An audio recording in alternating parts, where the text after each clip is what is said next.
राधे राधे प्यारे भक्तों, जीवन के इस विराट रंगमंच पर बैठा हुआ हर मनुष्य कभी न कभी आसमान की ओर देखकर यह प्रश्न जरूर करता है, हे प्रभु, मेरे जीवन में जो कुछ हो रहा है क्या यह पहले से लिखा हुआ था? कोई रोग से परेशान है, कोई रिश्तों से टूटा हुआ है, कोई धन के अभाव से रो रहा है, तो कोई सब कुछ होते हुए भी भीतर से खाली है। और ऐसे समय में मन कहता है, क्या यह मेरा भाग्य है? क्या मैं बस कठपुतली हूं?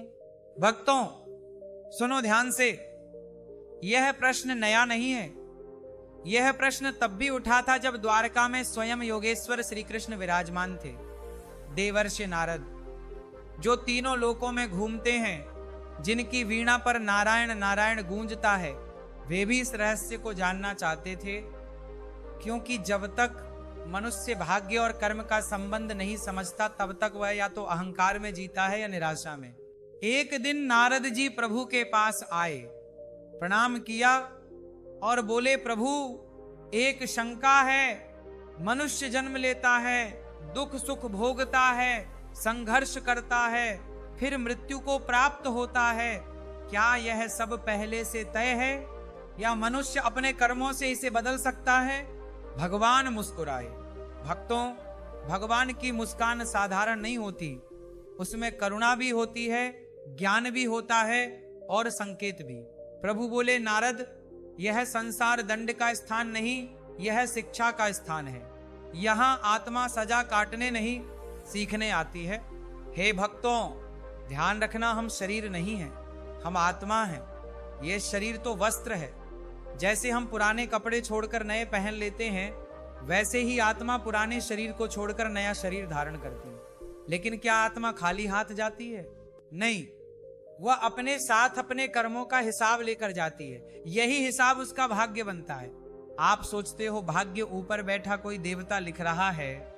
नहीं भक्तों, भाग्य लिखने वाला कोई और नहीं, आप स्वयं हैं। हर विचार, हर कर्म, हर भावना, ये सब मिलकर आपके भविष्य की नींव रखते हैं। आज जो परिस्थिति है वो अचानक नहीं आई, ये आपकी आत्मा की यात्रा का अगला पड़ाव है। भगवान बोले, नारद, जन्म और मृत्यु के द्वार निश्चित हैं, पर उनके बीच का मार्ग मनुष्य के कर्मों से बनता है। जैसे खेत में जो बीज बोया जाता है वही उगता है। किसान अगर गेहूं बोए और धान की आशा करे तो यह संभव नहीं। वैसे ही जीवन में भी कर्म बीज हैं और भाग्य फल है। लेकिन यहां एक गूढ़ बात है, सुनो ध्यान से। परिस्थिति मिलना भाग्य है, पर उस परिस्थिति में क्या करना है, यह कर्म है। बारिश आना आपके हाथ में नहीं, पर भीगना या छाता खोलना आपके हाथ में है। बीमारी आ सकती है, पर धैर्य रखना या टूट जाना ये आपका चुनाव है। अपमान हो सकता है, पर उससे सीखना या बदले की आग में जलना ये आपका निर्णय है। नारद जी बोले, प्रभु, तो क्या मनुष्य पिछले जन्मों का बोझ लेकर आता है? प्रभु बोले, हाँ, पर वह बोझ उसे दबाने के लिए नहीं, उसे जगाने के लिए होता है। कई बार जो दुख दिखता है वह आत्मा के विकास का साधन होता है। सोने को आग में तपाया जाता है, पत्थर को घिसा जाता है, तभी वह हीरा बनता है। भक्तों, हम दुख से भागना चाहते हैं, पर समझते नहीं कि वही दुख हमें मजबूत बना रहा है। जिस व्यक्ति ने कभी संघर्ष नहीं देखा, उसका व्यक्तित्व अधूरा रहता है। भगवान जब किसी को ऊंचा उठाना चाहते हैं, पहले उसे भीतर से मजबूत बनाते हैं। अब सुनो एक कथा जो इस रहस्य को और स्पष्ट करती है। एक धर्मात्मा राजा था, न्यायप्रिय, दानी, ईश्वर भक्त। उसने वर्षों तक तपस्या की कि उसे योग्य संतान मिले। अंततः उसे पुत्र प्राप्त हुआ, परंतु पुत्र जन्म से ही दुर्बल था, शरीर से अशक्त। राजा टूट गया, बोला, हे प्रभु, मैंने तो धर्म किया, तप किया, फिर यह क्यों? भक्तों, यही हमारी भूल है।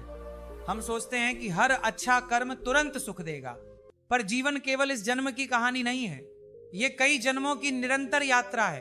भगवान बोले, राजन, ये दंड नहीं, ये अधूरा पाठ पूरा करने का अवसर है। उस आत्मा को धैर्य सीखना था, उसे संघर्ष से शक्ति अर्जित करनी थी। यह सुनकर राजा के हृदय में परिवर्तन आया। उसने अपने पुत्र को दया की दृष्टि से नहीं, विश्वास की दृष्टि से देखना शुरू किया। उसे कमजोर नहीं समझा, बल्कि उसे साहस सिखाया। समय बीता और वही बालक अपने परिश्रम से समाज में सम्मानित हुआ। यहाँ गहरा संदेश है। परिस्थिति भाग्य से आती है, पर पहचान कर्म से बनती है। कोई गरीब घर में जन्म लेता है, पर कर्मों से महान बनता है। कोई राजघराने में जन्म लेता है, पर कर्मों से पतन को प्राप्त होता है। भगवान ने नारद से कहा, भाग्य पत्थर की लकीर नहीं, यह मिट्टी की तरह है, जिसे वर्तमान कर्मों से नया आकार दिया जा सकता है। पिछले कर्मों का परिणाम वर्तमान परिस्थिति है, पर आज के कर्म भविष्य का भाग्य लिख रहे हैं। भक्तों, हम अक्सर कहते हैं जो लिखा है वही होगा। यह आधा सत्य है। जो पहले लिखा गया था वह तो चल रहा है, पर अभी जो आप कर रहे हो वह भी लिखा जा रहा है। जीवन एक चलती हुई लेखा पुस्तिका है, हर दिन नया पृष्ठ जुड़ रहा है। भक्ति, सेवा, सत्य और करुणा ये भाग्य बदलने की शक्ति रखते हैं। जब मनुष्य अपने स्वार्थ से ऊपर उठता है, ईश्वर की शरण में जाता है, दूसरों के दुख में साथ खड़ा होता है, तब उसके कर्मों की दिशा बदलती है और भाग्य का चक्र भी नई दिशा लेता है। अहंकार भाग्य को जला देता है, सेवा भाग्य को खिला देती है, शिकायत भाग्य को भारी बनाती है, कृतज्ञता भाग्य को हल्का कर देती है। इसीलिए हे भक्तों, ये मत पूछो कि मेरे भाग्य में क्या लिखा है, ये पूछो मैं आज ऐसा क्या करूं कि मेरा आने वाला भाग्य उज्जवल हो, क्योंकि आज का कर्म ही कल का भाग्य है। जीवन दर्पण है, जो भीतर है वही बाहर दिखेगा। अगर भीतर क्रोध है तो बाहर संघर्ष मिलेगा, भीतर प्रेम है तो बाहर सहयोग मिलेगा, भीतर ईश्वर है तो बाहर कृपा दिखाई देगी। इसलिए भगवान कहते हैं कर्म करते जाओ, फल की चिंता मत करो, क्योंकि फल की चिंता भाग्य को भारी करती है और कर्म की शुद्धता भाग्य को उज्जवल करती है। भक्तों, भाग्य कोई बेड़ी नहीं, ये संकेत है। ये बताता है कि आत्मा किस पाठ को सीखने आई है। दुख आया है तो धैर्य सीखना है, अपमान आया है तो अहंकार छोड़ना है, हानि हुई है तो वैराग्य सीखना है। और याद रखना, कोई भी परिस्थिति स्थायी नहीं। जैसे दिन के बाद रात और रात के बाद दिन आता है, वैसे ही सुख दुख आते जाते रहते हैं। पर जो मनुष्य हर परिस्थिति में ईश्वर का हाथ थामे रहता है, उसका भाग्य धीरे धीरे प्रकाश की ओर मुड़ जाता है। तो निष्कर्ष क्या है? जन्म और मृत्यु के द्वार तय हो सकते हैं, पर उनके बीच का जीवन आपके हाथ में है। भाग्य पिछले कर्मों का परिणाम है और वर्तमान कर्म भविष्य का भाग्य बना रहे हैं। इसीलिए रो मत, जागो, शिकायत मत करो, सुधार करो। ईश्वर से यह मत कहो कि मेरी समस्या हटा दो, बल्कि यह कहो मुझे इतना मजबूत बना दो कि मैं समस्या से ऊपर उठ सकूं। यही गरुड़ ज्ञान का सार है, यही जीवन का रहस्य है और यही आत्मा की यात्रा की सच्चाई है। प्यारे भक्तों, बात यहीं खत्म नहीं होती। अभी तो जीवन के रहस्य का द्वार खुला है, भीतर का खजाना बाकी है। आपने समझ लिया कि भाग्य कोई बाहर बैठा लिखने वाला नहीं, हमारे ही कर्मों की परछाई है। पर अब प्रश्न उठता है, अगर सब कर्मों से है तो फिर भगवान की कृपा कहां आती है? भक्ति का क्या स्थान है? क्या केवल कर्म ही सब कुछ है? देखो भक्तों, कर्म खेत है पर कृपा वर्षा है। खेत बोया हुआ हो पर वर्षा न हो तो फसल अधूरी रह जाती है, और वर्षा हो पर खेत ही न जोता हो तो कीचड़ ही बनेगा। इसलिए जीवन में दो पहिए हैं, कर्म और कृपा। एक से गाड़ी नहीं चलती। नारद जी ने भी यही पूछा, प्रभु अगर सब कर्मों का ही फल है तो आपकी शरण में आने से क्या बदलता है? भगवान मुस्कुराए और बोले, नारद, कर्म न्याय देता है पर भक्ति करुणा लाती है। न्याय में हिसाब होता है, करुणा में हृदय होता है। मान लो किसी ने जीवन में गलतियां की, कर्मों का बंधन बना, पर एक दिन उसका हृदय सच में टूटकर ईश्वर के चरणों में गिर गया, पश्चाताप हुआ, परिवर्तन हुआ, सेवा शुरू की, दूसरों का दुख समझा, तो क्या भगवान कहेंगे नहीं पहले सजा पूरी करो? नहीं भक्तों, वहां से कृपा का द्वार खुलता है, कर्म का बोझ हल्का होने लगता है। इसलिए कहा गया, सच्चा परिवर्तन भाग्य की दिशा मोड़ देता है। केवल मुंह से नाम जपना नहीं, भीतर से बदलना भक्ति है। जब मनुष्य भीतर से बदलता है तब उसका भाग्य भी बदलने लगता है। अब एक बात और समझो, कई लोग कहते हैं मैंने किसी का बुरा नहीं किया, फिर मेरे साथ बुरा क्यों? ये प्रश्न इसलिए उठता है क्योंकि हम जीवन को केवल एक जन्म तक सीमित देखते हैं, पर आत्मा की यात्रा बहुत लंबी है।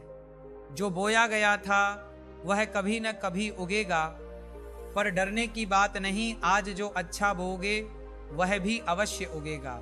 भगवान ने नारद से कहा, मनुष्य को दुख इसलिए नहीं दिया जाता कि वह टूट जाए, बल्कि इसलिए कि वह भीतर से जाग जाए।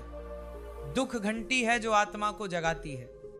सुख में मनुष्य सो जाता है, दुख में भगवान को पुकारता है। याद करो, जब जीवन में सब ठीक होता है तब कितने लोग सच में भक्ति करते हैं, पर जब संकट आता है तब हर मन से पुकार उठती है, हे प्रभु। यही पुकार आत्मा को ईश्वर से जोड़ती है। पर यहां सावधानी भी है। केवल दुख में भगवान को याद करना सौदा है, प्रेम नहीं।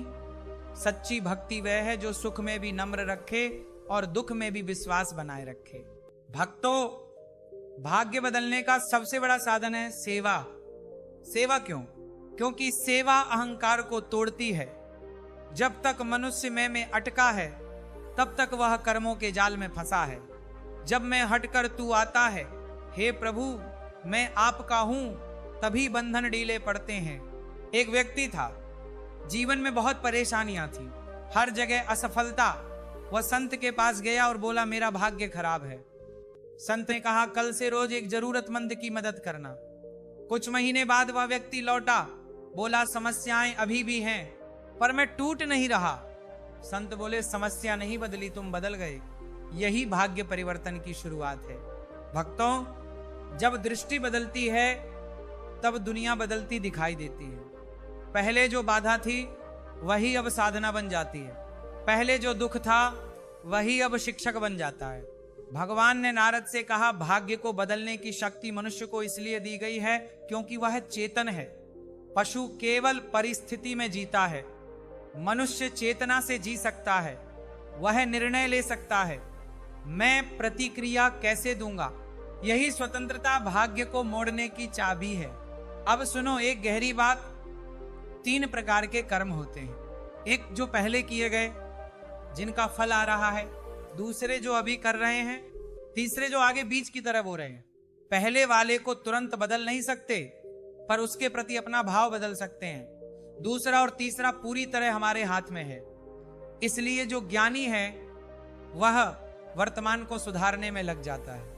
नारद जी ने पूछा प्रभु मनुष्य सबसे बड़ी भूल क्या करता है? भगवान बोले वह परिस्थिति को दोष देता है, स्वयं को नहीं देखता।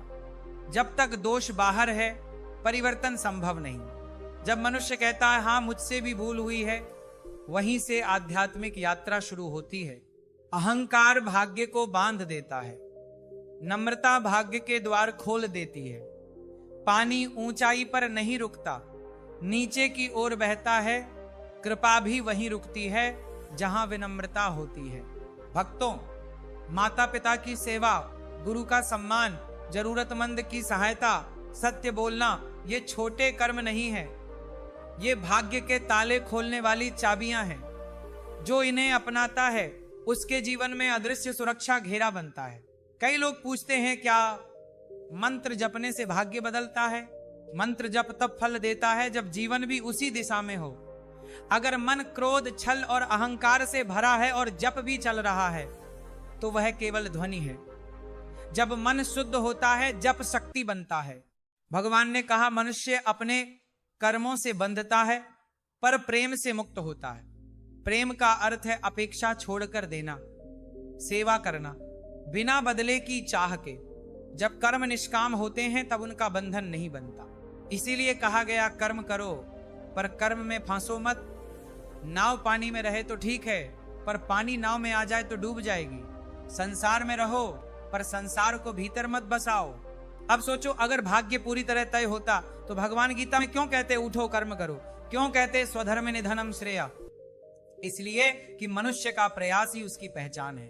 भक्तों, ईश्वर हमें परीक्षा देने नहीं, क्षमता जगाने भेजते हैं। जो कठिनाई सामने है वही तुम्हारे विकास की सीढ़ी है। उससे भागोगे तो फिर वही पाठ दोहराना पड़ेगा, सामना करोगे तो आगे बढ़ जाओगे। इसलिए जो हुआ उसे स्वीकारो, पर जो होगा उसे अपने कर्मों से श्रेष्ठ बनाओ। यही संतों का संदेश है, यही आत्मा की यात्रा का नियम है। भाग्य तुम्हारी कहानी का पिछला अध्याय है, वर्तमान तुम्हारे हाथ में कलम है और भविष्य वह पृष्ठ है जो अभी लिखा जाना है। तो हे भक्तों, निराश मत हो, तुम असहाय नहीं हो। तुम्हारे भीतर वही शक्ति है जो भाग्य की दिशा मोड़ सकती है। जब तुम सत्य पर चलोगे, सेवा करोगे, भक्ति में जुड़ोगे, तब धीरे धीरे कर्मों का बोझ हल्का होगा, मन निर्मल होगा और भाग्य का चक्र उजाले की ओर घूमेगा। ईश्वर से यही प्रार्थना करो, प्रभु परिस्थिति चाहे जैसी हो, मुझे सही कर्म करने की बुद्धि दो, क्योंकि सही कर्म ही सबसे बड़ी पूजा है। प्यारे भक्तों, अब बात अपने अंतिम चरण में प्रवेश कर रही है, लेकिन जो समझ अब आने वाली है वही जीवन का असली सार है। आपने जाना कि भाग्य कर्मों का परिणाम है, वर्तमान कर्म भविष्य का भाग्य बना रहे हैं और भक्ति तथा सेवा से कर्मों की दिशा बदलती है। अब समझो कि मनुष्य के जीवन का सबसे बड़ा उद्देश्य क्या है और क्यों गरुड़ ज्ञान बार बार हमें चेतावनी भी देता है और आशा भी देता है। भक्तों, ये जीवन केवल खाने पीने, कमाने, खर्च करने और एक दिन चले जाने के लिए नहीं मिला। अगर केवल इतना ही करना होता तो पशु भी कर रहे हैं। मनुष्य को विशेष बनाया गया है चेतना के कारण। वह अपने जीवन को देख सकता है, समझ सकता है, बदल सकता है। यही मनुष्य जन्म की महानता है। भगवान ने नारद से कहा, मनुष्य का सबसे बड़ा दुर्भाग्य बुरा भाग्य नहीं बल्कि अज्ञान है। जब मनुष्य यह भूल जाता है कि वह आत्मा है, तब वह हर छोटी घटना को अंत समझ लेता है। धन गया तो जीवन समाप्त मान लेता है, अपमान हुआ तो स्वयं को बेकार समझ लेता है। पर जिसे आत्मज्ञान की झलक मिल गई, वह समझ जाता है यह भी बीत जाएगा। भाग्य का खेल बाहर नहीं, भीतर से शुरू होता है। मन जैसा है, जीवन वैसा दिखता है। मन में शिकायत है तो सुख भी अधूरा लगेगा, मन में कृतज्ञता है तो दुख भी सहने योग्य लगेगा। इसीलिए संत कहते हैं, भाग्य बदलने से पहले दृष्टि बदलो। अब सुनो वे 3 स्तंभ जिन पर जीवन टिकता है और जिन्हें अपनाकर मनुष्य अपने भाग्य के अंधकार को प्रकाश में बदल सकता है। पहला, धर्म। धर्म का अर्थ केवल पूजा पाठ नहीं, धर्म का अर्थ है जो सही है वह करना, चाहे कठिन ही क्यों ना हो। सत्य बोलना, ईमानदारी से कमाना, किसी का हक न मारना, अपने कर्तव्य निभाना, यही धर्म है। धर्म जीवन की रीढ़ है। रीढ़ टूट जाए तो शरीर खड़ा नहीं रह सकता, धर्म छूट जाए तो जीवन संभल नहीं सकता। जब मनुष्य धर्म पर चलता है तो प्रारंभ में कठिनाई आती है, क्योंकि दुनिया अक्सर शॉर्टकट से चलती है, पर धीरे धीरे वही धर्म उसके भाग्य की रक्षा करता है। जैसे छतरी धूप और वर्षा दोनों से बचाती है, वैसे ही धर्म जीवन के तूफानों में सुरक्षा देता है। दूसरा, माता पिता की सेवा। भक्तों, यह केवल परंपरा नहीं, आध्यात्मिक विज्ञान है। माता पिता के हृदय से निकली सच्ची दुआ भाग्य की दिशा बदल देती है। जिसने माता पिता को दुख दिया, वह जीवन में कहीं न कहीं भीतर से खाली रह जाता है, और जिसने उनकी सेवा की, भले साधन कम हो पर उसके जीवन में अदृश्य सहारा रहता है। क्यों? क्योंकि माता पिता हमारे लिए ईश्वर का प्रत्यक्ष रूप हैं। उन्होंने बिना शर्त दिया। जो उस क्षण को सम्मान से स्वीकार करता है उसका जीवन स्थिर होता है, जो उसे भूल जाता है उसका मन भटकता रहता है। तीसरा, अहंकार का त्याग। अहंकार वह दीवार है जो कृपा को रोक देती है। मनुष्य थोड़ा सा सफल हुआ नहीं कि कहता है ये सब मैंने किया, पर जब संकट आता है तो वही मन कहता है हे भगवान बचाओ। सुख में खुद को कर्ता मानना और दुख में भगवान को दोष देना, यही अज्ञान है। जब मनुष्य समझता है कि मैं केवल साधन हूं, कर्ता परमात्मा है, तब उसका मन हल्का हो जाता है। वह कर्म करता है पर भीतर विनम्र रहता है। ऐसी विनम्रता भाग्य के कठोर पन्नों को भी नरम कर देती है। भक्तों, जीवन खेत है। हर दिन हम बीज बो रहे हैं, विचारों के, शब्दों के, कर्मों के। कई लोग कहते हैं मुझे तुरंत फल चाहिए, पर प्रकृति का नियम है बीज समय लेकर ही वृक्ष बनता है। इसलिए धैर्य रखो, आज का सत्कर्म कल अवश्य फल देगा। कभी कभी लोग पूछते हैं मैं भक्ति भी करता हूं फिर भी समस्या क्यों? क्योंकि भक्ति का अर्थ समस्या समाप्त होना नहीं, बल्कि समस्या से ऊपर उठने की शक्ति मिलना है। नाविक समुद्र को शांत नहीं कर सकता, पर नाव चलाना सीख सकता है। भगवान मनुष्य को दुख से बचाने नहीं, उसे मजबूत बनाने आते हैं। अगर हर कठिनाई हटा दी जाए तो मनुष्य कमजोर रह जाएगा। इसलिए संकट जीवन का शत्रु नहीं, शिक्षक है। अब अंतिम सत्य सुनो। जन्म और मृत्यु जीवन की दो सीमाएं हैं। इनके बीच जो समय मिला है वही अवसर है। इस अवसर में मनुष्य चाहे तो अपने कर्मों का बंधन बढ़ा सकता है, चाहे तो उन्हें हल्का कर सकता है। जो केवल स्वार्थ में जीता है उसका बंधन बढ़ता है, जो सेवा में जीता है उसका बंधन घटता है।